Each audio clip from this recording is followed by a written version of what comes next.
The most feared intelligence isn't the one that screams, but the one that observes. While the world engages in exaggerated performances of power, empty displays of strength and deafening noise seeking attention, there exists a form of intelligence that operates in the shadows, invisible to untrained eyes, yet devastatingly effective for those who understand its nuances. This is dark intelligence, an invisible power that permeates the most complex human interactions, influencing outcomes without ever revealing its presence.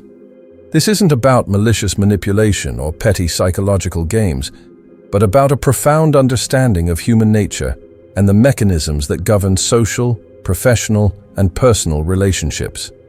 Niccolo Machiavelli, the master of political strategy, always admired silent cunning. In The Prince, he didn't celebrate obvious brutality, but calculated intelligence that could achieve objectives without fanfare, without unnecessary confrontations, without public wear and tear. True mastery lies in getting what you want, while maintaining an image of neutrality, even innocence. Dark intelligence isn't about becoming a bad or manipulative person. It's about developing acute perception of reality, an understanding of human motivations that goes beyond superficial appearances. It's recognizing that in a world where everyone is performing, the person who watches, analyzes, and acts with surgical precision holds the real advantage. Most people reveal their cards too early. They show their emotions, their intentions, their weaknesses to anyone willing to look. They confuse transparency with authenticity, vulnerability with strength. They believe that being open automatically makes them trustworthy, not realizing that in many contexts, this openness becomes their greatest liability. The person with dark intelligence understands that information is power, and the less information you give away about yourself, the more power you retain. They know that while others are busy talking, they should be listening. While others are busy reacting, they should be analyzing. While others are busy seeking approval, they should be building respect. This isn't about becoming cold or heartless. It's about becoming strategic. It's about understanding that in a competitive world, those who master the art of perception control the game. Today we're going to explore how to develop this invisible power, how to influence without being noticed, and how to command respect without demanding it. The fatal error is appearing harmless without strategic intention. Most people who seem vulnerable do so unconsciously, accidentally revealing weaknesses that others will inevitably exploit. But there's a sophisticated difference between being genuinely vulnerable and strategically appearing vulnerable when it serves your purposes. The dark empath or cold observer uses this appearance as a defense mechanism, not as an accident. They understand that humans have an inherent tendency to underestimate those who don't immediately appear threatening. This creates a psychological blind spot that can be leveraged with devastating effectiveness. When someone perceives you as harmless, they lower their guard. They speak more freely around you. They reveal information they would never share with someone they viewed as a threat. They make assumptions about your capabilities that work entirely in your favor. This is the illusion of vulnerability working at its most powerful level. But this strategy requires incredible discipline. You must be genuinely capable while appearing incapable. You must be strategically thinking several moves ahead while seeming to react in the moment. You must be collecting information while appearing disinterested. The moment this becomes an obvious act, the advantage disappears. Perception becomes the mold of social reality. What people believe about you becomes more important than what you actually are, at least in terms of how they'll treat you and what opportunities they'll present or withhold. If they perceive you as a non-threat, they'll include you in conversations where threats wouldn't be welcome. If they perceive you as less capable, they'll reveal strategies they'd never share with someone they viewed as competition. This doesn't mean being weak or actually vulnerable. It means understanding that sometimes the strongest position is the one that doesn't look strong. The most dangerous opponent is often the one who doesn't look dangerous. The most intelligent person in the room might be the one everyone assumes is just quietly listening because they have nothing valuable to contribute. The key is selective vulnerability. You're not vulnerable to everyone about everything. You're strategically vulnerable to specific people about specific things when it serves a larger purpose. You reveal enough to seem genuine without revealing anything that could actually be used against you. This illusion serves another crucial function. It allows you to observe others when they believe they're observing you. While they think they understand you, you're actually studying them. While they think they have you figured out, you're learning their patterns, their weaknesses, their motivations. The person who appears to be the target of analysis is often the one doing the most sophisticated analyzing.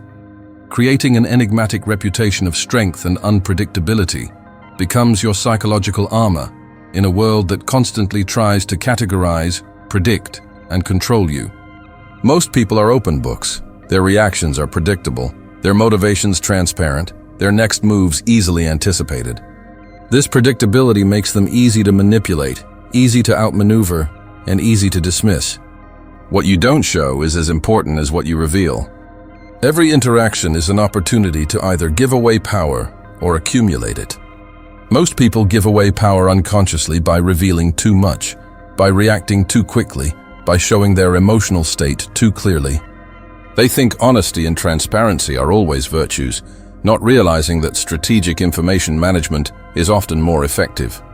Your calculated appearance becomes psychological armor. When people can't predict your reactions, they treat you with more respect. When they can't manipulate your emotions, they take you more seriously.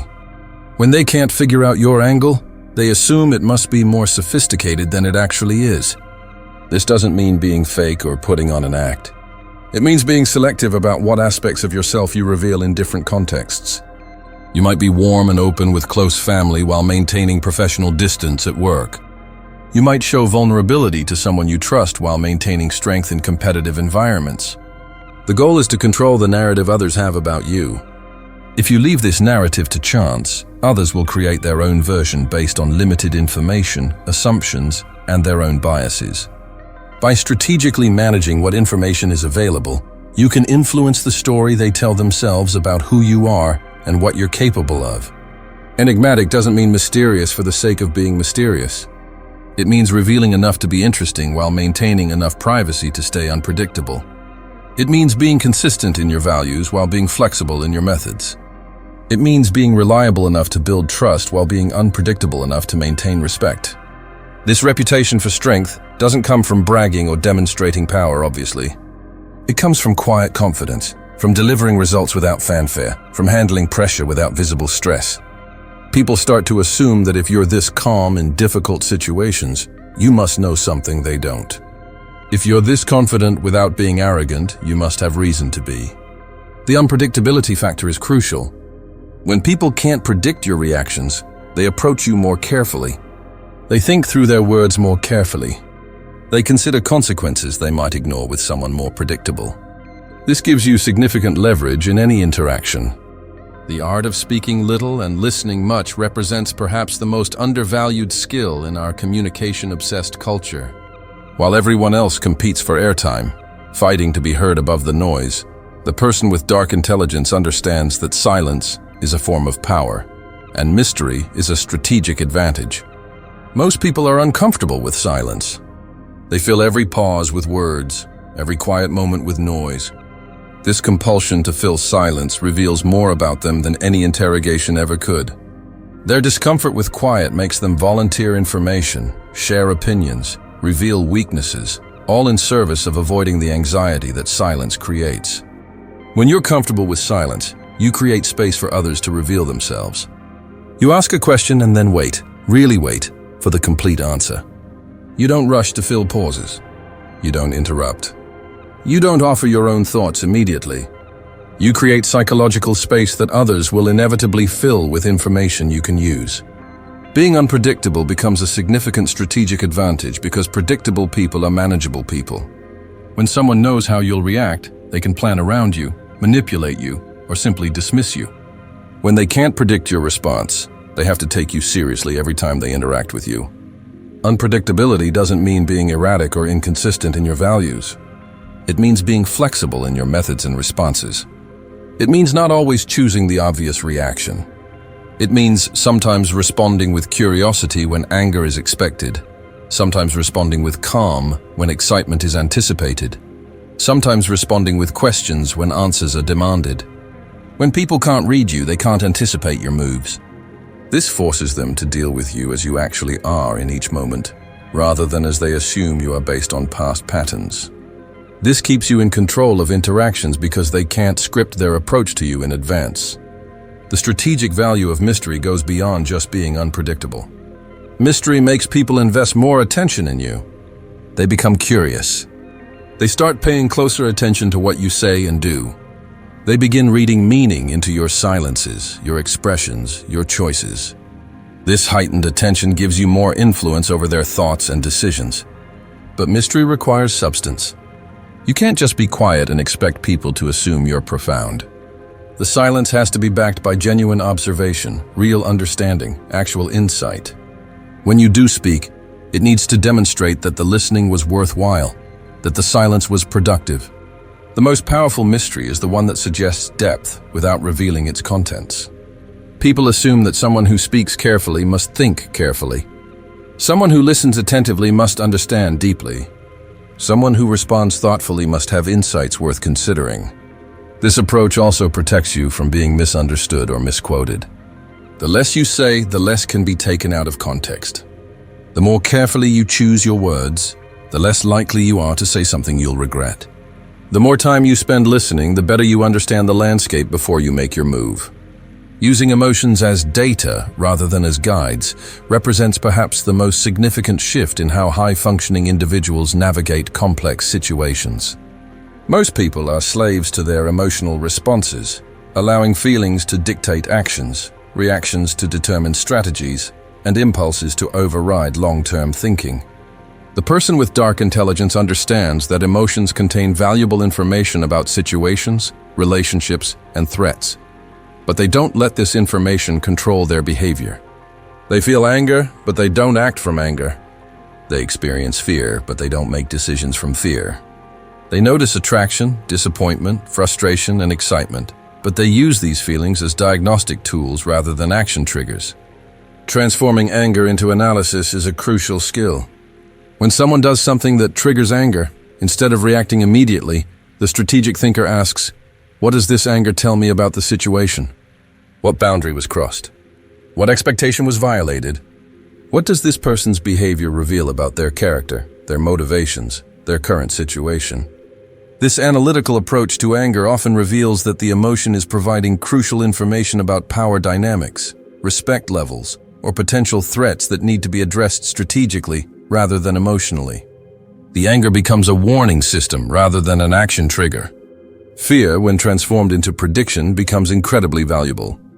Instead of being paralyzed by fear or making panic-driven decisions, you can analyze what the fear is trying to tell you. What risks is your subconscious detecting? What outcomes is your intuition predicting? What preparations might be necessary?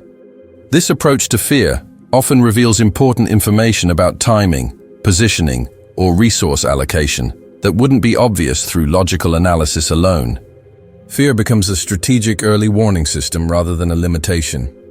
Action motivated by objective rather than impulse creates consistency and reliability in your behavior patterns. When your actions serve clearly defined goals rather than momentary emotional states, other people can count on you in ways they can't count on more emotionally reactive individuals. This reliability becomes a form of power. Emotional command doesn't mean emotional suppression. It means emotional intelligence applied strategically. You feel the full range of human emotions, but you choose which emotions to express when and which emotions to keep as private information sources. This skill also allows you to recognize and respond to emotional manipulation attempts. When someone is trying to trigger an emotional response to control your behavior, your ability to feel the emotion without being controlled by it allows you to see the manipulation clearly and respond strategically rather than reactively. The goal is not to become emotionless, but to become emotionally sophisticated. You understand that different situations require different emotional responses, and that your natural emotional reactions may not always serve your long-term interests or immediate objectives. It's better to be respected than loved because respect is more durable than affection, more reliable than approval, and more useful than popularity. Love and approval are often conditional on maintaining certain appearances, meeting specific expectations, or continuing to please others in ways that may not serve your own interests. Respect, however, is earned through consistent competence, reliable character, and demonstrated capability. Respect can coexist with disagreement. People can respect someone they don't particularly like. People can respect someone whose methods they wouldn't choose.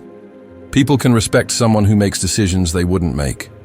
This distinction becomes crucial in professional and competitive environments, where approval-seeking behavior often undermines actual effectiveness. The person constantly seeking approval makes decisions based on what others want, rather than what situations require. They avoid difficult conversations to maintain likability. They compromise their standards to avoid disappointing others. The person focused on earning respect makes decisions based on objective assessment of situations. They have difficult conversations when necessary. They maintain their standards even when it's unpopular. They prioritize effectiveness over likability, results over approval. Mystery and self-control serve as sources of silent authority. When people see that you're not desperate for their approval, they take you more seriously. When they notice that you're selective about what you reveal, they assume what you're not revealing must be valuable. When they observe your self-control in situations where others lose composure, they assume you have resources they lack. This silent authority is more powerful than demonstrated authority because it doesn't trigger resistance or competition. When someone obviously displays power, others immediately start thinking about how to challenge, undermine, or compete with that power. When someone quietly demonstrates competence and self-control, others often assume there's more capability behind what they can see. Avoiding excessive exposure and intimacy helps maintain psychological leverage. This doesn't mean being cold or distant, but it means being strategic about vulnerability. Every piece of personal information you share gives others potential leverage over you. Every weakness you reveal becomes a potential target. Every fear you express becomes a possible manipulation tool. The goal is to maintain enough professional and personal distance that others have to earn access to your inner thoughts, feelings, and concerns. This scarcity of access makes the access more valuable when it's granted, and it prevents casual acquaintances from gaining information that could be used against you.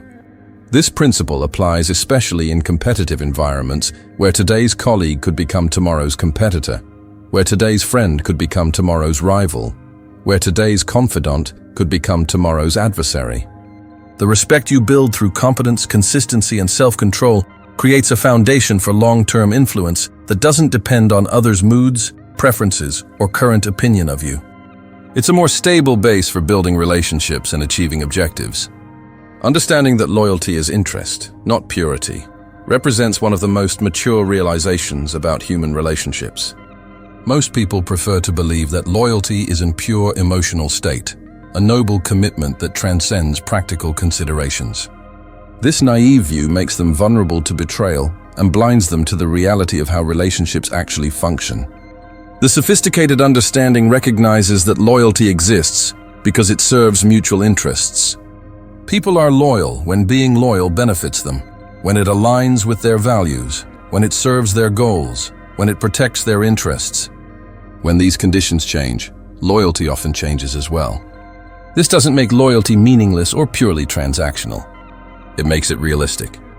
When you understand the interest-based nature of loyalty, you can build more stable relationships by ensuring that being loyal to you continues to serve others' interests. You can also recognize when loyalty is becoming unstable because interests are diverging. Creating strategic dependence or fear is more reliable than hoping for emotional attachment. When someone depends on you for something important, information, resources, opportunities, protection, they have practical reasons to maintain the relationship regardless of their feelings about you personally. This dependence doesn't have to be manipulative or exploitative. It can be mutually beneficial. You can become valuable to others by developing skills they need, providing resources they want, offering opportunities they desire. The dependence becomes reciprocal when they also provide value to you. Strategic fear is different from intimidation or bullying. It's the understanding that there would be negative consequences for betraying you or working against your interests. This might mean they would lose access to opportunities you provide, face professional consequences, or encounter obstacles you could create. Avoiding emotional attachments that compromise objectivity is crucial for maintaining strategic thinking. When you become emotionally attached to someone, you start making decisions based on what you hope is true about them, rather than what evidence suggests is true. You start ignoring red flags because acknowledging them would be painful. This doesn't mean avoiding all emotional connections, but it means maintaining enough emotional distance in strategic relationships that you can assess people's behavior objectively. You can care about someone while still recognizing when their interests diverge from yours. You can feel affection while still protecting yourself from potential betrayal. The goal is to build relationships that serve mutual interests over time, while maintaining enough independence that you're not vulnerable to sudden changes in others' priorities, feelings, or circumstances. You want to be valuable enough that people prefer to maintain good relationships with you, but not dependent enough that their choices can devastate you. This approach also means being honest about your own loyalty. You're loyal to people and organizations when it serves your interests and values. When those interests and values change, your loyalty may change as well. This honesty allows you to make decisions based on current reality rather than outdated commitments. Calculated and discreet action against opponents requires a sophisticated understanding of power dynamics and strategic thinking. Most people either avoid confrontation entirely, making themselves easy targets, or engage in obvious confrontation, making themselves obvious enemies. The strategic approach involves addressing threats in ways that resolve problems without creating new ones. The first step is accurate threat assessment. Not every disagreement is a threat. Not every competitor is an enemy. Not every criticism requires response. The ability to distinguish between minor irritations and genuine threats prevents wasting energy on irrelevant conflicts, while ensuring that real threats receive appropriate attention. Real threats typically involve someone actively working to undermine your position, damage your reputation, block your opportunities, or harm your interests. These situations require response, but the nature of that response determines whether you create resolution or escalation. Discreet action means addressing the threat in ways that don't obviously come from you, don't create public drama, and don't give the threat additional ammunition to use against you. This might involve working through intermediaries, using existing systems and structures, or creating consequences that appear to be natural results of the threatening behavior rather than retaliation. Breaking harmful alliances silently and definitively often requires patience and strategic thinking. You can't simply demand that people choose sides or stop associating with someone you view as problematic.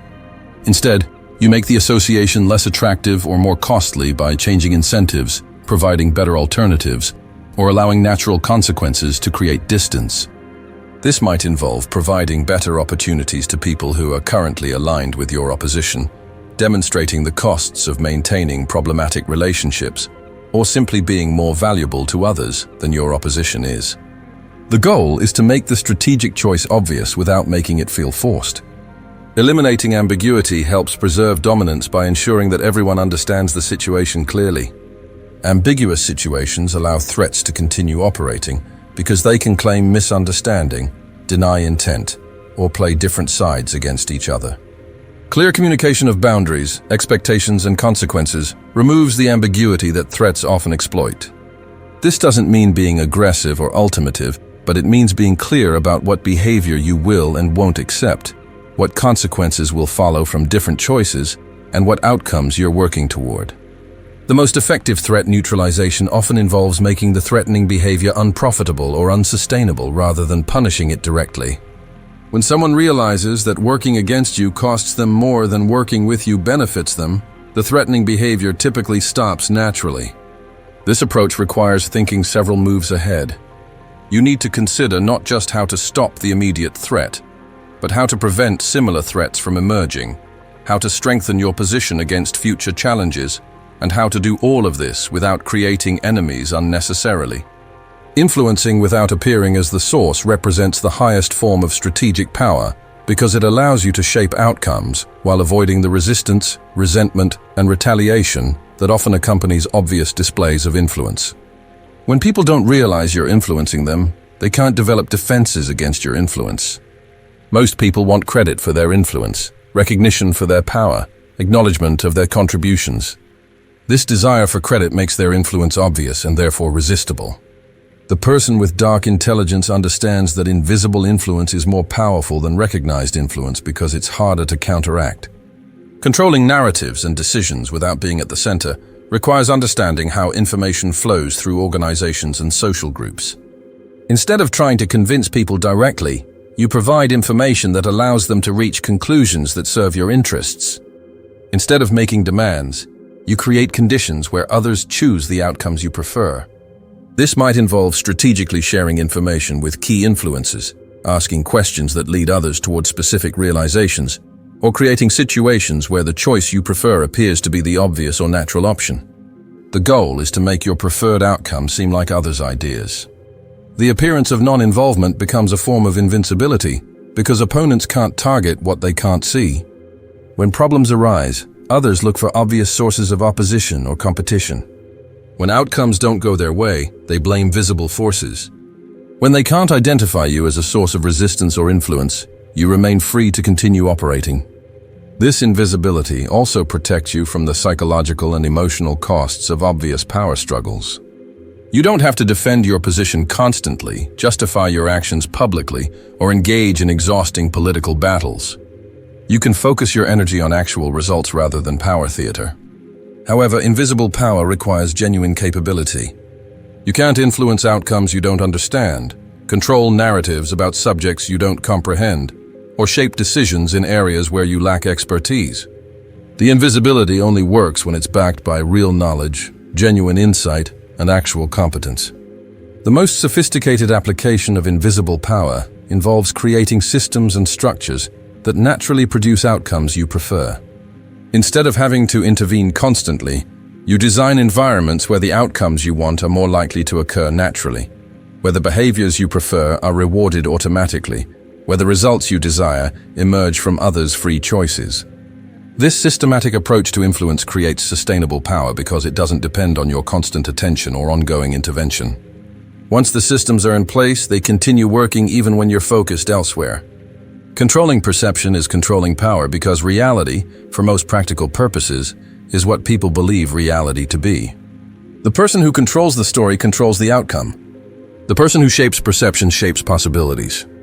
The person who influences how others see situations ultimately influences what actions others take.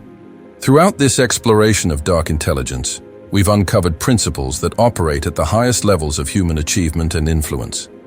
These aren't theories or academic concepts. They're practical tools used by the most effective leaders, strategists, and influencers across every field of human endeavor. The transition you're about to experience isn't just intellectual understanding. It's a fundamental shift in how you perceive and interact with the world around you. You're moving from unconscious reactivity to strategic awareness, from emotional decision-making to objective analysis, from hoping others will treat you fairly to ensuring they treat you respectfully.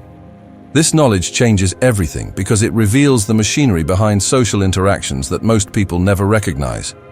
You'll start noticing the patterns others miss, understanding the motivations others ignore, and seeing the opportunities others overlook. You'll recognize manipulation attempts before they succeed, identify genuine threats before they become dangerous, and spot authentic allies before others appreciate their value.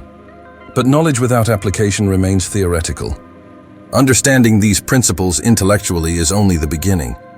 The real transformation happens when you begin implementing these strategies consistently, when you start controlling your emotional responses strategically, when you begin managing your image deliberately, when you start building respect systematically. The world is divided into those who understand these dynamics and those who remain unconscious of them. The conscious group includes leaders, influencers, successful entrepreneurs, effective politicians, and anyone who consistently achieves objectives despite opposition, obstacles, and competition.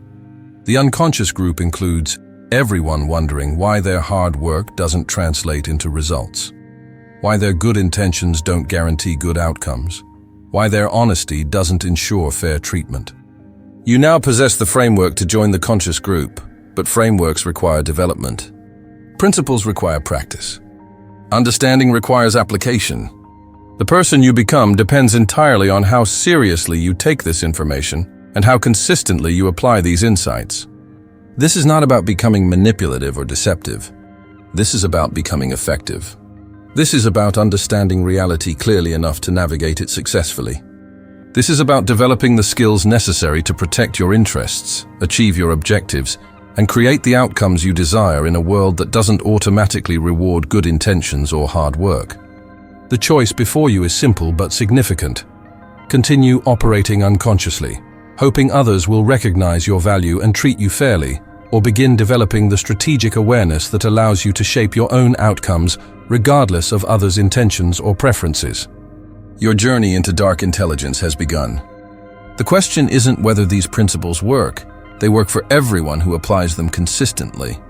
The question is whether you'll develop the discipline to master them, the courage to apply them, and the persistence to benefit from them.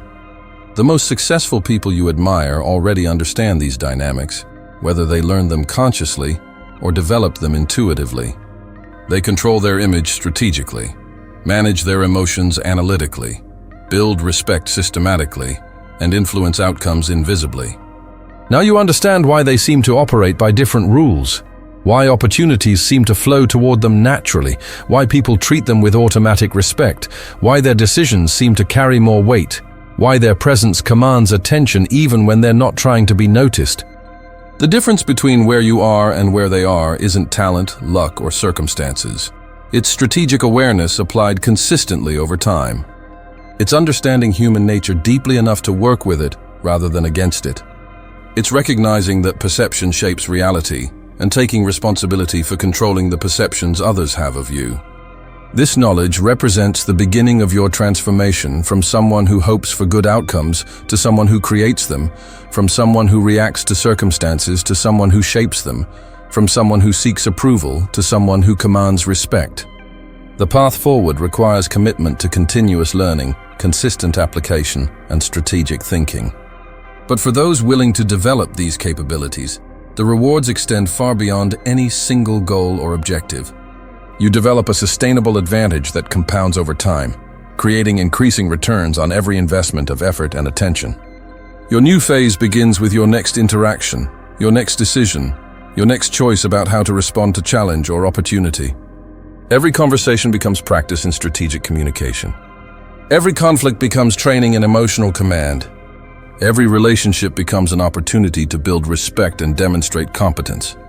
The world is waiting to see what you'll create with this understanding. The only question remaining is how quickly you'll begin applying what you now know and how consistently you'll develop these capabilities into mastery. Remember, the most feared intelligence isn't the one that screams, but the one that observes, understands, and acts with surgical precision. You now possess the framework to develop this intelligence. The results you create will depend entirely on how seriously you take this opportunity and how strategically you pursue your development. Your transformation into someone who controls perception and wields invisible power begins now.